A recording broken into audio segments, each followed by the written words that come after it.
The coffee was still warm when Harold Whitman disappeared forever. On the morning of October 12th, 1999, the 90-year-old World War II veteran poured his usual cup of black coffee, folded his newspaper to the crossword puzzle, and stepped out for his daily 6 a.m. walk through the quiet streets of Millbrook Falls. His neighbor, Mrs. Chen, waved from her garden as she did every morning for the past 15 years. Harold tipped his worn baseball cap and smiled, that gentle, knowing smile that had comforted his late wife through 43 years of marriage. He never came home. 10 years later, Harold's daughter Sarah stands in the doorway of his untouched house, holding a key that feels heavier than lead in her trembling palm. She's finally ready to face what's left behind. But what she's about to discover, hidden beneath the floorboards of his study, will shatter everything she thought she knew about her father's final days, and reveal a secret so shocking it will rewrite the last chapter of a war that ended decades ago. But first, let me tell you about the man who vanished into thin air and the daughter who refused to stop searching. Harold Whitman wasn't just any neighbor in Millbrook Falls. He was the heartbeat of this small Vermont town. Every Memorial Day, he led the parade in his crisp uniform, medals gleaming on his chest like promises kept. Every Veterans Day, the high school invited him to speak, and teenagers who usually couldn't sit still for 5 minutes would hang on his every word about courage, sacrifice, and the price of freedom. His daily routine was as predictable as sunrise: 6 a.m. walk, 7:30 breakfast at Mel's Diner, where he'd sit in the same booth, corner seat facing the door. Old habits from the war, he'd joke, though his eyes would grow distant when he said it. 8:15, stop at the hardware store to help customers fix things, refusing payment but accepting coffee and stories. Afternoons spent at the library, reading to children or helping with their history homework. Dad was like a grandfather to half this town, Sarah whispers to herself, running her fingers along the dust-covered mantelpiece. Photos smile back at her. Harold teaching her to ride a bike, Harold walking her down the aisle at her wedding, Harold holding his grandson for the first time, that same gentle smile lighting up his weathered face. The police had theories, of course. A medical episode during his walk. Disorientation, it happens to elderly people, they said with practiced sympathy. Maybe he wandered into the woods, got lost. Search parties combed every trail, every creek, every abandoned building within a 50-mile radius. Helicopters buzzed overhead for weeks. The FBI even sent agents when Sarah insisted something wasn't right. But Harold Whitman had simply vanished, as if he'd stepped through a door that closed behind him forever. For 10 years, Sarah visited this house weekly, keeping it exactly as he'd left it, his reading glasses still perched on the kitchen table beside that half-finished crossword, his coat still hanging by the door, his medals still displayed in their case, catching sunlight that filtered through curtains she couldn't bear to change. The grief had carved out a hollow space in her chest that nothing could fill. Until today. Today, she's finally ready to let go. But sometimes, letting go means holding on to something else entirely. Sarah Michelle Whitman Torres had inherited her father's stubborn streak and her mother's practical nature, a combination that had served her well as a high school principal, but hadn't prepared her for the particular agony of loving someone who disappeared without a trace. She stands now in his study, surrounded by the careful archaeology of a life lived fully. Books line every wall: military histories, biographies of generals, accounts of D-Day that she remembered him reading aloud to her as a child, his voice growing thick, with emotion at certain passages.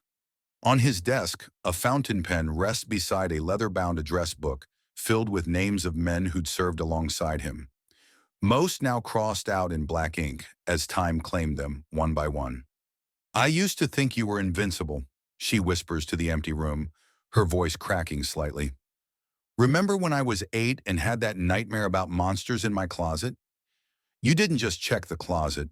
You showed me your purple heart and told me it was a magic shield that would protect our whole family." The memory hits her like a physical blow. She'd believed him completely, the way children believe their parents can hold back the darkness with nothing but love and determination. Even now at 45, part of her still wants to believe it. Sarah pulls out her phone and scrolls through 10 years of unanswered voicemails she'd left on his disconnected number. Hey, Dad, it's me. Still hoping you'll call back. Dad, Tommy made varsity baseball. Wish you were here to see it. Happy birthday, Dad. Wherever you are, I hope you're at peace. She'd kept calling long after the phone company disconnected the line, finding comfort in the familiar ritual of reaching out to someone who couldn't reach back. Her grief counselor had called it ambiguous loss, mourning someone who wasn't confirmed dead, but wasn't coming home either. It was like trying to heal a wound that wouldn't stop bleeding because you couldn't see where it started. But today feels different. Today she's brought boxes and packing tape, ready to finally sort through his belongings. Her teenage son needs college money, and the house has been sitting empty too long. It's time to honor her father's memory by living in the present instead of camping in the past. She starts with the desk drawers, sorting through decades of careful record keeping. Harold had been meticulous about everything: tax returns filed alphabetically, receipts organized by year, medical, records stored in manila folders with dates written in his precise handwriting. But as she works deeper into the drawer, something doesn't quite fit. The floorboard creaks wrong. Sarah has been in this study thousands of times, and she knows every sound this old house makes. The stairs that groan on the fifth step, the door that sticks when it rains, the window that rattles in strong wind. But this creak right here by the bookshelf, this is new. She kneels down and presses her palm against the hardwood. The board gives slightly under pressure, rising just enough to reveal a thin gap where it should sit flush against its neighbors. Her heart starts beating faster, though she can't quite explain why. Dad, what were you up to? She murmurs, running her fingers along the edge of the loose board. The wood is old, worn smooth by decades of foot traffic, but someone has definitely tampered with it. Recent scratches in the finish suggest tools, a chisel maybe, or a screwdriver. Sarah hurries to the kitchen and returns with a butter knife, working it carefully into the gap. The board lifts easily, as if it's been opened many times before. The space underneath is deeper than she expected, not just the gap between floors, but a deliberately carved-out hollow in the subflooring. Her breath catches. Nestled in the hiding place is a leather-bound journal, its cover worn soft with handling. The leather is deep brown, almost black, and embossed with gold. Lettering so faded she has to squint to make out the words, H. Whitman, Private Records, 1944 to 1999. Sarah's hands shake as she lifts the journal from its hiding place. It's heavier than she expected, thick with pages that feel substantial between her fingers. The leather smells like her father, Old Spice cologne, and the faint scent of pipe tobacco he'd given up 20 years ago, but never quite escaped. A piece of paper falls from between the pages as she opens the cover. It's a note in her father's handwriting dated just 3 days before his disappearance. Sarah, if you're reading this, then I'm gone, and you found what I never wanted you to find. I'm sorry, sweetheart. I'm so sorry. What I did during the war, what I've been protecting all these years, it was the only way. Read the journal, understand, then decide if you can forgive a foolish old man who loved his family more than his own life. The coordinates in the back will explain everything. Dad. Sarah's vision blurs with tears. She clutches the note against her chest, feeling the weight of decades of secrets pressing down on her shoulders. But what coordinates, and what secret could be so terrible that her father, her gentle, honorable father, felt he needed to hide it even from her? She opens the journal to the first page, and her world tilts on its axis. The first entry is dated September 15, 1999, less than a month before Harold disappeared. Sarah's hands tremble as she reads her father's precise handwriting, the same careful script that had signed her report cards and birthday cards for 30 years. They found me. After all these years, they found me. I thought I was safe here, thought I could live out my days in peace with my family protected. I was wrong. The man who came to the door today knew things that should have died with the war. He knew about Operation Nightfall. He knew about what we left behind in that bunker. He knew about the names. Sarah's mouth goes dry.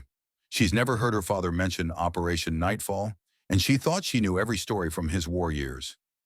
He'd been a combat engineer in the Pacific, fought in the Philippines and Okinawa. He'd told her about the friends he'd lost, the bridges he'd built under enemy fire, the children he'd helped in liberated villages. But this sounds like something else entirely. The next entry is dated 3 days later. I've been going through the old files trying to remember exactly what we buried.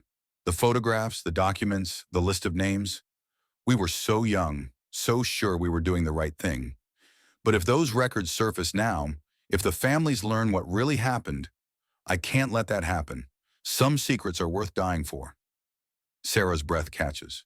What photographs? What families?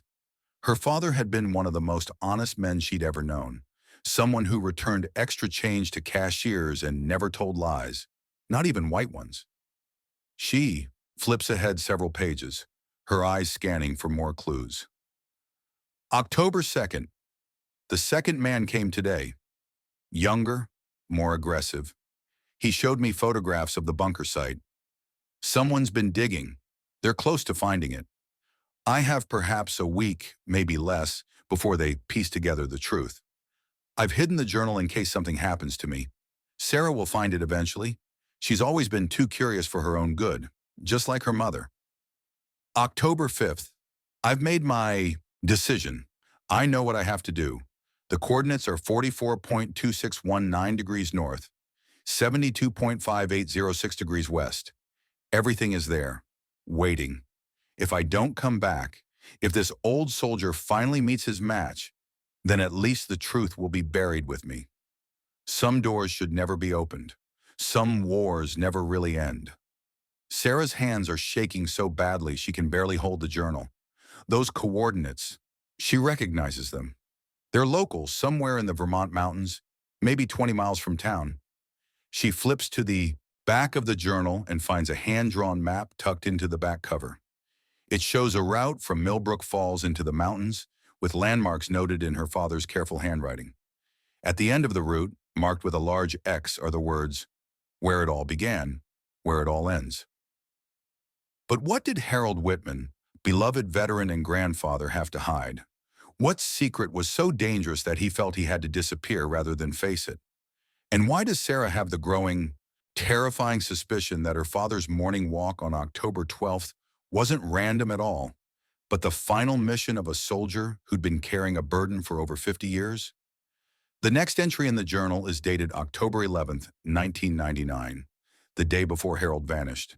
And what Sarah reads there will change everything she thought she knew about the war, about her father, and about the price of keeping secrets. The final entry before Harold's disappearance is written in a different handwriting, shakier, more urgent, as if time itself was running out. October 11th, 1999. Tomorrow I leave for the last time. I've seen them watching the house, following me to the diner. They think I don't notice, but old soldiers develop eyes in the back of their heads. I know they are close to putting the pieces together. I keep thinking about Manila, about the morning we found that bunker. Captain Morrison was so excited, said we'd struck gold. "This changes everything, Whitman," he kept saying.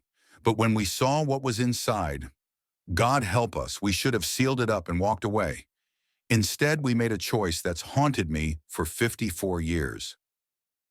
Sarah's pulse quickens. Her father had mentioned Manila before, but only in passing. Something about building supply depots and clearing rubble. Never anything about bunkers or discoveries that changed everything. The documents we found weren't just enemy intelligence. They were lists, names, addresses, photographs of American families, soldiers' families. My God, Sarah, they had pictures of you as a baby, of your mother hanging laundry in our backyard. Pictures of hundreds of families, all organized by regiment, by unit, by deployment location. The journal slips from Sarah's numb fingers. Enemy surveillance of American families, her baby pictures in a Japanese bunker.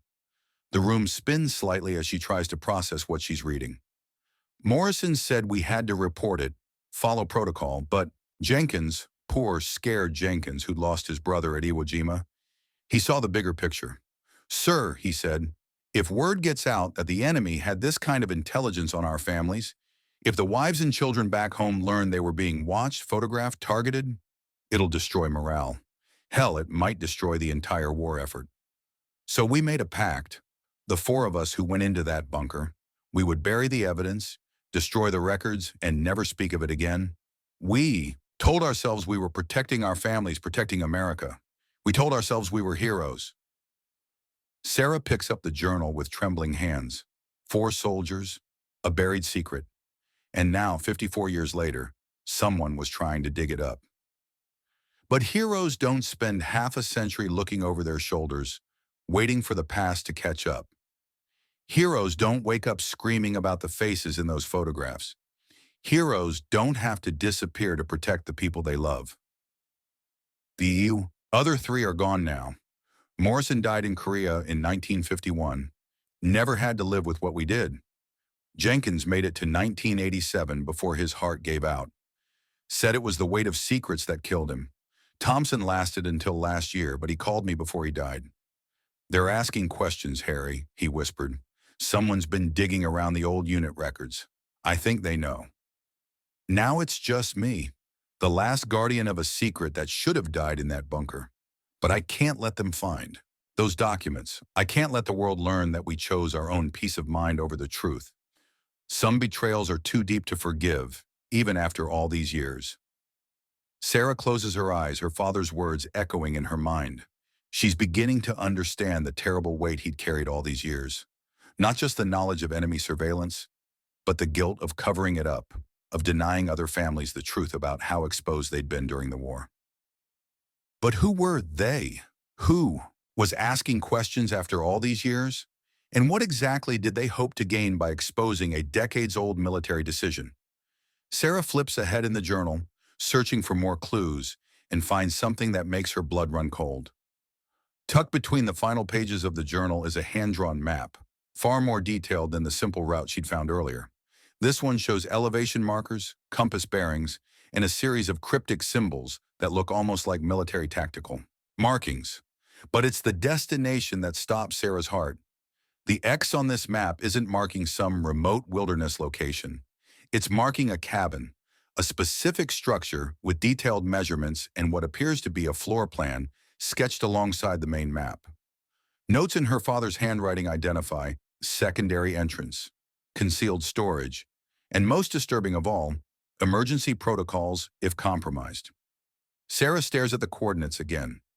44.2619 degrees north, 72.5806 degrees west. She pulls out her phone and plugs them into her GPS app. The location loads after a moment, and she recognizes it immediately.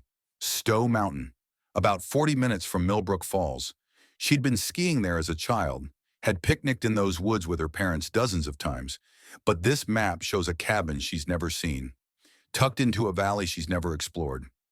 A cabin her father apparently owned or had access to for decades.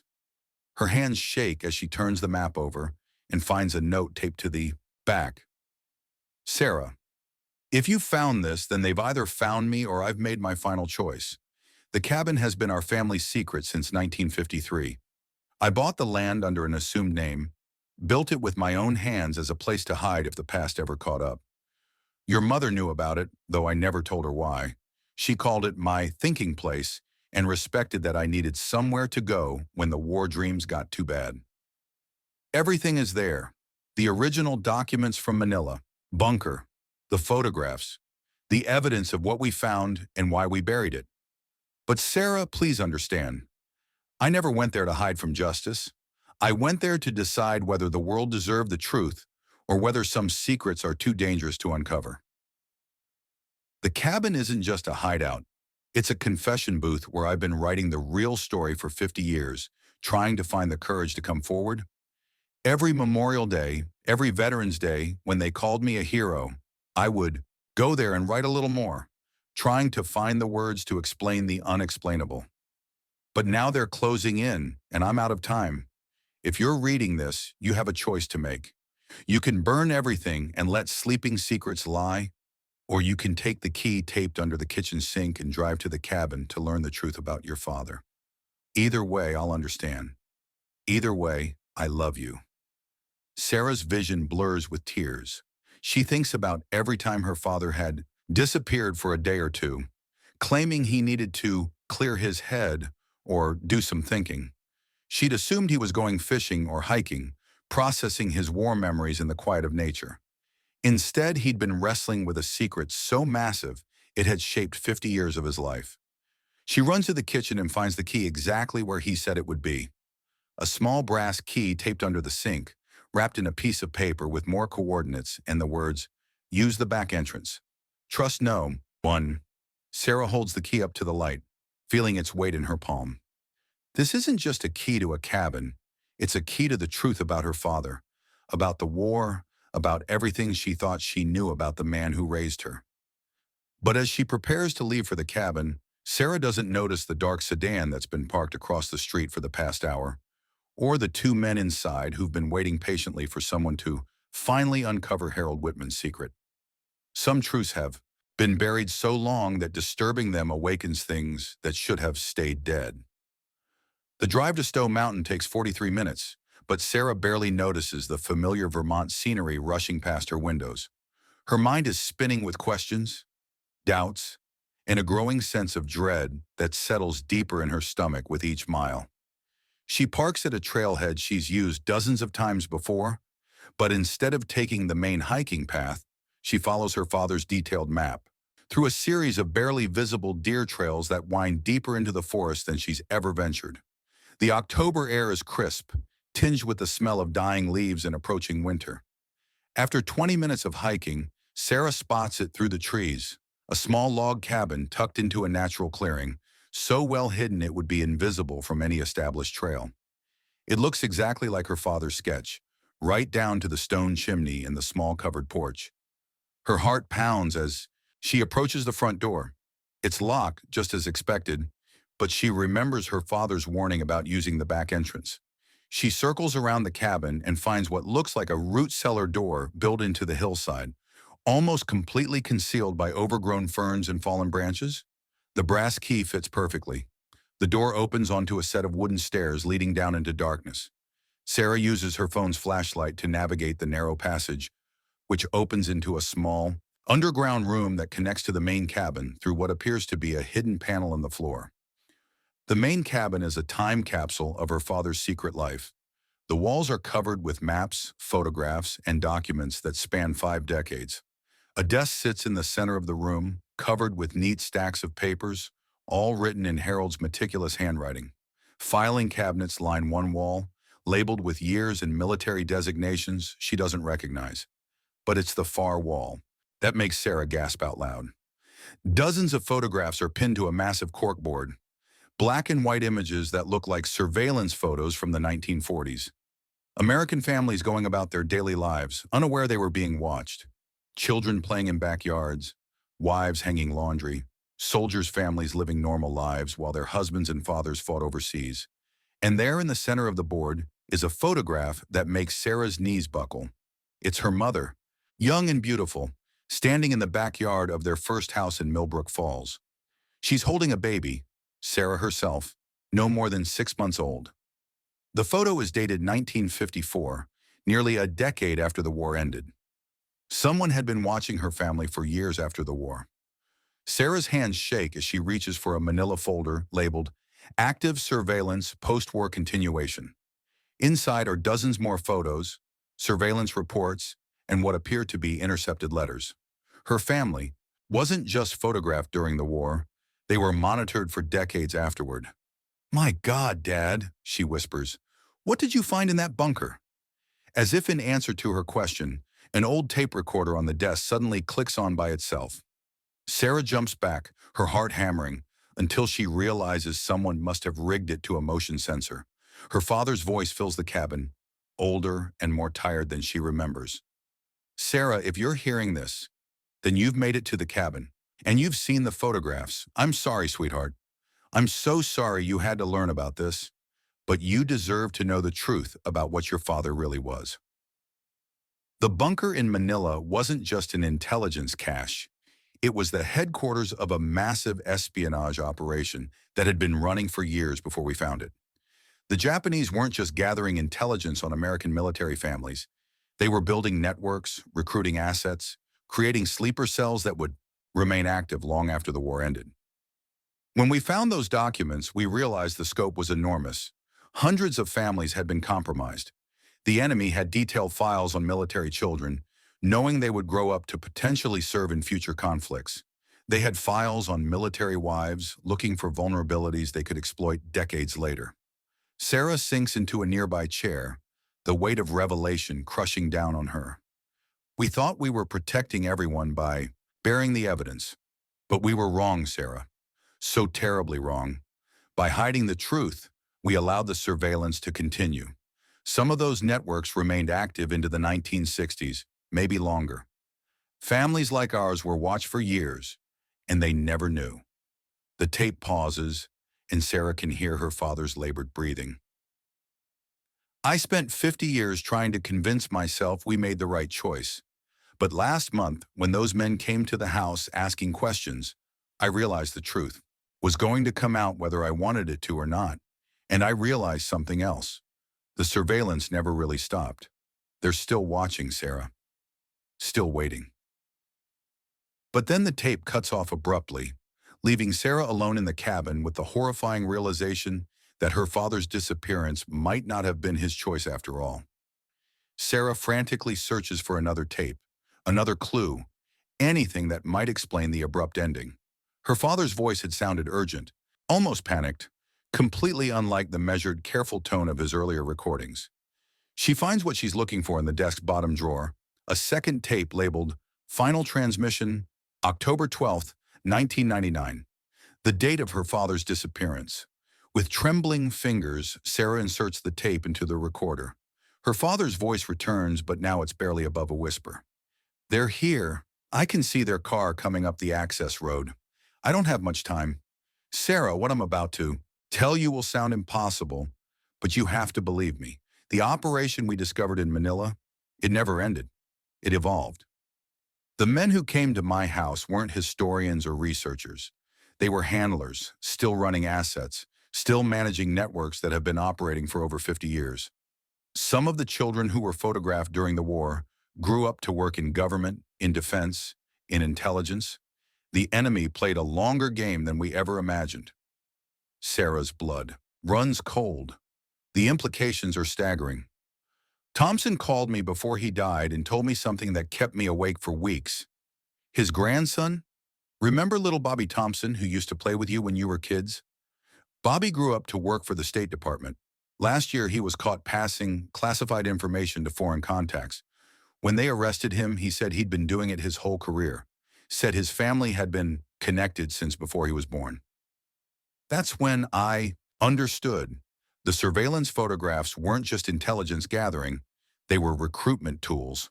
The enemy identified military families with young children, then waited decades for those children to grow up and enter positions where they could be useful. The tape crackles with static, and Sarah can hear what sounds like car doors slamming in the background. I have to go, they're at the door. Sarah, in the filing cabinet marked insurance.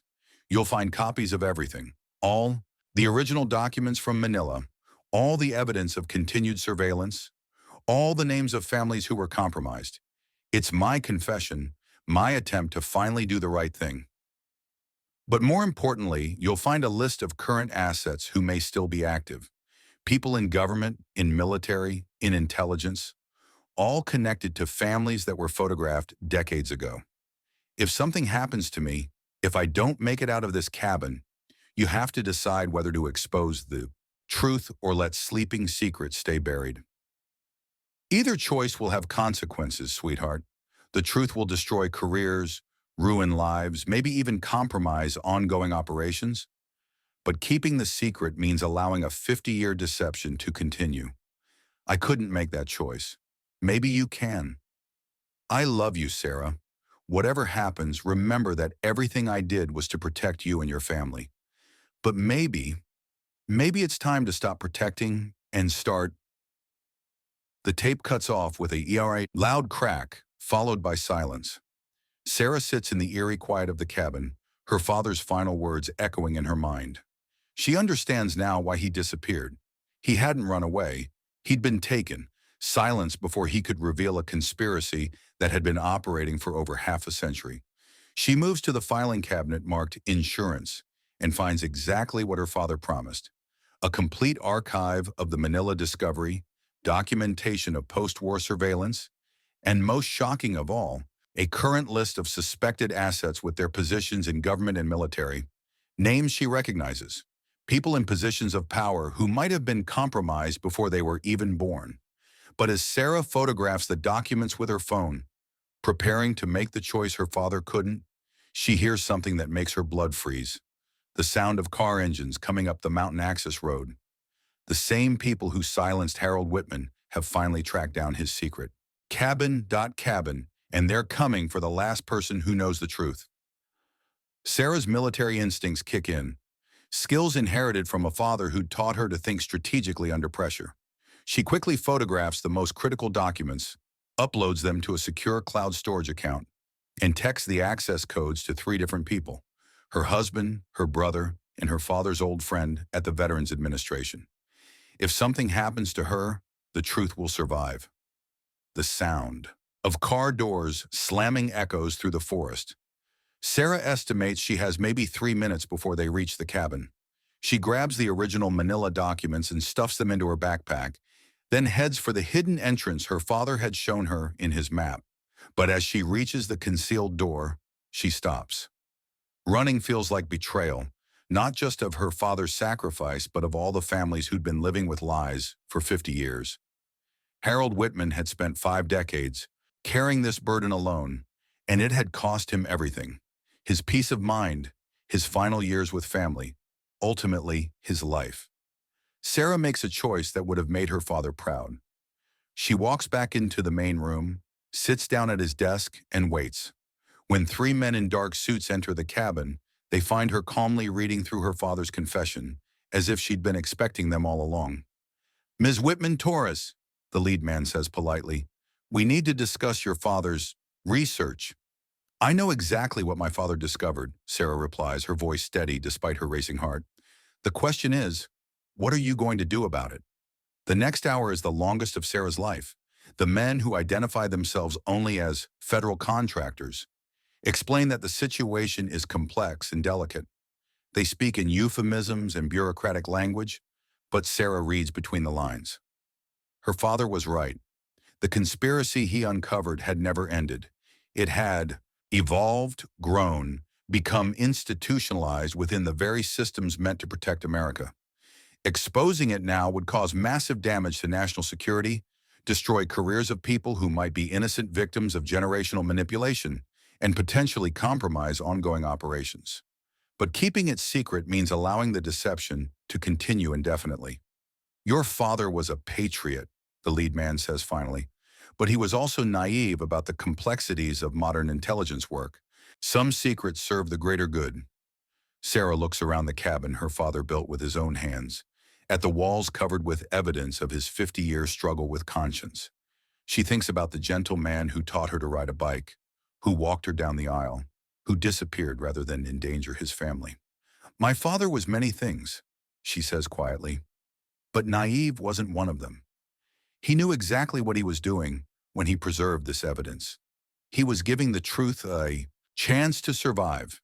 She stands up and faces the 3 men directly. "I've already uploaded copies of everything to secure servers. If anything happens to me, if I don't check in with my contacts every 12 hours, the documents will be automatically released to major news outlets and congressional oversight committees." The men exchange glances. The lead agent actually smiles. "Ms. Whitman-Torres, you're exactly as intelligent as your father said you'd be. Very well, we have a proposition.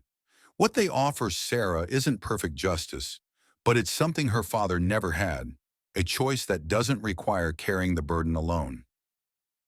6 months later, Sarah stands at the podium in the Millbrook Falls High School auditorium, looking out at an audience that includes local families, veterans, and several people in suits who've become familiar faces over the past half-year. The official story is elegant in its simplicity. Harold Whitman had been working with federal authorities to document historical intelligence operations from World War II. His research had been so valuable that he'd been relocated for his own protection while the work was completed. His disappearance had been a necessary deception to protect ongoing investigations. Harold's body had been found in a remote area of Montana, where he'd apparently suffered a heart attack while conducting field research. He was buried with full military honors, and the town of Millbrook Falls erected a memorial recognizing his continued service to his country well into his 90s. It's all lies, of course, but they're lies that serve a greater truth. The real Harold Whitman remains missing, and Sarah suspects he always will, but his sacrifice wasn't in vain.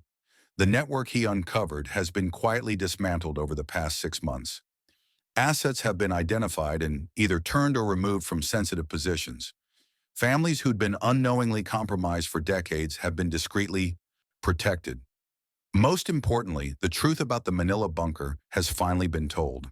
Not to the public, which might not be ready for such revelations, but to the people who needed to know to prevent it from happening again.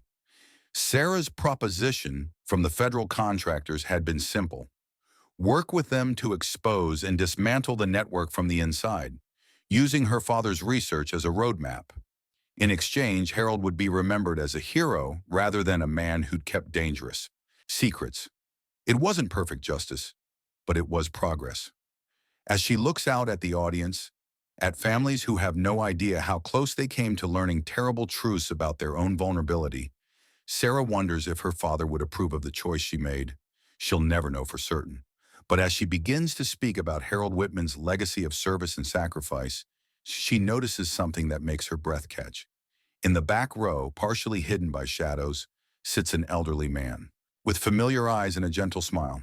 He's wearing a baseball cap pulled low over his face, but when he sees Sarah looking at him, he tips the cap slightly, the same gesture Harold Whitman had made to Mrs. Chen on the morning he disappeared. Sarah blinks, and the figure is gone. Maybe it was her imagination. Maybe it was wishful thinking.